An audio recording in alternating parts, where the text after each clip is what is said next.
So, as the sun continues to journey across our skies through the zodiac wheel, day by day, as we follow this sun, we now reach at this time of year when fruit is ripe on the boughs of trees, when the gardens are full of beautiful flowers and we see abundance everywhere. We now meet with Virgo. And here in the Rider Waite Tarot deck, we see the Hermit. Now, the qualities that we can see with Virgo are mercurial because ruled by Mercury, we find intelligence and precision, and we see that air like intelligence and wit and ability to think quickly. And yet, Virgo is an earth sign, the earth element. So, bringing that intelligence down to earth. And what we see then is a great deal of practicality.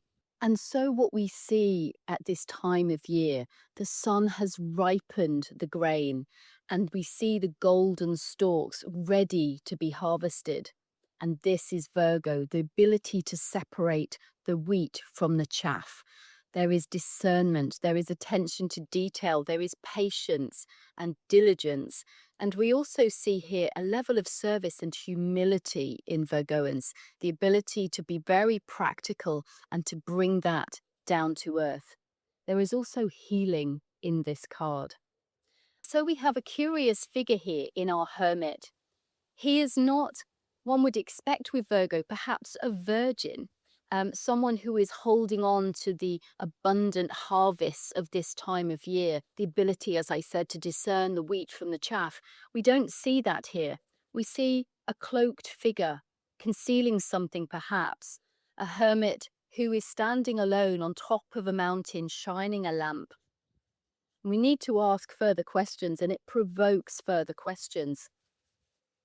He's not simply alone. Our hermit here has decided to have a disciplined search for something that is not normally attainable, obtained by usual methods. He is also holding this lamp aloft. He's withdrawn from any distractions and is moving slowly forward by the light of this lamp. And so he proceeds through any difficulty, any darkness, using this light of a knowledge that's been cultivated from within himself. He's representing inner wisdom and the search for that. A very interesting card then. And so what I want to do now is talk about a myth, an umbrella myth that we can use to examine these Virgo traits even further, the energies that Virgo is bringing to you at this time of year. And the myth that I want to talk about is the 11th labor of Heracles. And in this myth, he is asked to go and retrieve 3 golden apples from the garden of the Hesperides. And it's an important myth because we can see Heracles has so much physical strength, but just like other myths that we've seen before of Heracles, he cannot use strength alone. We need that mercurial Virgoan influence to get him through this particular labor. And what we see here is he's not told where these apples are hidden, and the apples have been hidden away deliberately. The golden apples came from a gift that was given to Hera on her wedding to Zeus. It was given to her by Gaia, and Gaia gifted her a bough, a branch from a tree that once cultivated would bear immortal fruits. Anyone who tasted the apples from this tree would gain the gift of immortality. An incredibly sacred gift. And Hera intuitively recognized that this gift needed to be kept hidden. She knew the greed of not just humans, but also of the gods. And so she secreted them away and hid them where eyes could not find them. She took them away to the far edge of the Western world and created a garden, a sacred sanctuary, a space for this apple tree to grow with its golden fruit, its fruits of immortality. And she put it in the shadows of the Atlas Mountain at the far edge of the Western world. And there she asked the Hesperides, the daughters of Atlas, to guard this tree in its sacred garden. And not only did the Hesperides protect this tree, but she also placed a dragon, a serpent, at the base of the tree that coiled itself around. This was 100-headed monster, and it never slept. So when we return to the efforts of Heracles, we recognize that he first of all has to find this garden, then find a way to retrieve these apples. And on his journey through Europe, he's looking far and wide. He then finally is directed towards the Old Man of the Sea. And it's the Old Man of the Sea that apparently can be the person to tell him where this tree with the golden apples lies. And he knows that the Old Man of the Sea is a shapeshifter. And so he manages to, when he finds him, he holds him in his grip. And the Old Man of the Sea rides and changes into various creatures, but he never gives in. Such is the persistence and the patience and the humility of Virgo, this Virgo energy. And he holds on until the end, and until he can manage to get the Old Man of the Sea to relent and surrender and tell him where the gift that he's looking for can be found. And he does this, and off he goes. But he is warned at this time that no mortal hands may pick this fruit, or they will bear the wrath of the gods. Undeterred, Heracles continues his journey to try and find where this garden lies. On his way, he meets with Prometheus.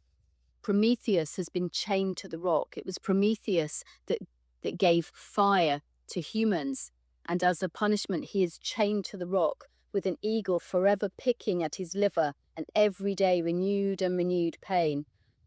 And Heracles sees Prometheus, comes across Prometheus chained to the rock, and decides to save him. He takes his bow and arrow and he fires a shot, a poisoned arrow, through the eye of the eagle that's been pecking at the liver, and then releases Prometheus from the chains that bind him. And as a thanks to Heracles, Prometheus tells him how he can gain access, mortal access, to this tree and to gain the apples. And he says to do this, he should get Atlas to go and pick the apples for him, because Atlas is the father of the Hesperides who are guarding and protecting this tree. And so off he goes. Heracles continues his journey and finds Atlas, who is holding the weight of the heavens, preventing them from crashing into the oceans and the seas. And he's holding them up with all his force. And he is tired of doing this. And so it's very easy for Heracles to suggest that he will take the weight of the heavens for Atlas to give him some respite if Atlas would only go and get the apples that he requires.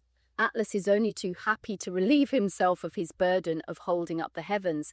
And so Heracles, about to take it up, but before he does so, Atlas says he's not going to be able to manage Ladon, the snake, the serpent, coiled underneath the tree, at the tree. And so swiftly, and demonstrating his skill and mastery, Virgo energy again, we see Heracles take an arrow from the base of these Atlas mountains and fires it across the wall and into the 100-headed dragon at the base of the tree and kills the dragon. Then he takes on the burden of the heavens from Atlas, and Atlas goes off and greets his children, his daughters, in the garden of the Hesperides, and easily takes 3 apples and comes back across to Heracles, and then suddenly realizes he's free.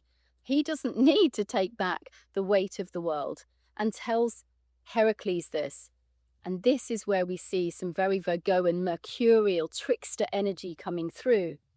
He immediately agrees with Atlas. He says, yes, I can take this burden. However, I do need to readjust my position. If you could just take the weight of the heavens for a moment longer, I can just get myself to be able to brace myself and support it a bit more. And without this cunning, without this wit, Atlas just takes the weight of the world, the weight of the heavens again. And then Heracles is free to return with his golden apples and complete his quest.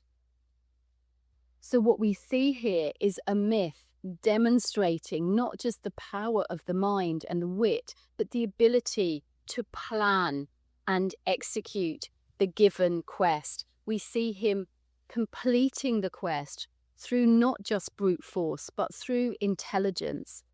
We see also the gaining of this wisdom.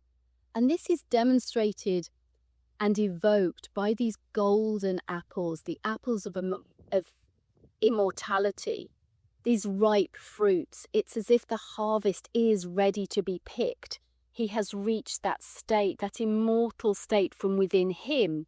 And when he has created his abilities and got himself to this position, then he is worthy, if you like, of the apples. So the internal growth represented very much by the coming to fruition and taking of these apples, this perfect fruit, the level of perfection.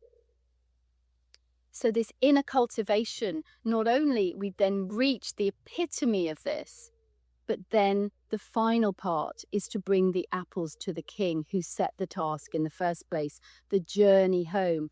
And this asks us with our hermit here, who has taken this step-by-step journey, the light, only giving him enough light to take the next step, but him trusting in the process, trusting in that wisdom that he's cultivated on the inside. He's bringing the gifts and shining this light from the top of the mountain, a service to others, to guide others, not necessarily showing them the path, but showing them the possibility that they have, the light within themselves to tread their own path. So a lot going on here in our Virgo section of the skies at this time, and I'm going to be breaking it down and using further myths to colour this as we move through each of the 3 decans of Virgo. So taking with you then this ability to discern, this ability to separate the wheat from the chaff, what is right and what is wrong, and being able to blend that into a harmonious whole. Our hermit here wears grey robes, and for me this represents the blending of the masculine and the feminine, the ability to detect and work with that inner intuition, the inner guidance system, and yet being able to express that to light up the world, the masculine qualities. And so I think that's why it's important that it was a hermit that was chosen here, a man rather than a woman, to represent this Virgo energy, because it's showing that none of our outside skin, our outside body matters. It's what's on the inside, and we need to come into perfect balance with our divine masculine and our divine feminine. We need to trust that inner guidance system, the feminine wisdom, and we need to be able to bring that into the outside world to be of service, to shine our light for others. Have a wonderful day.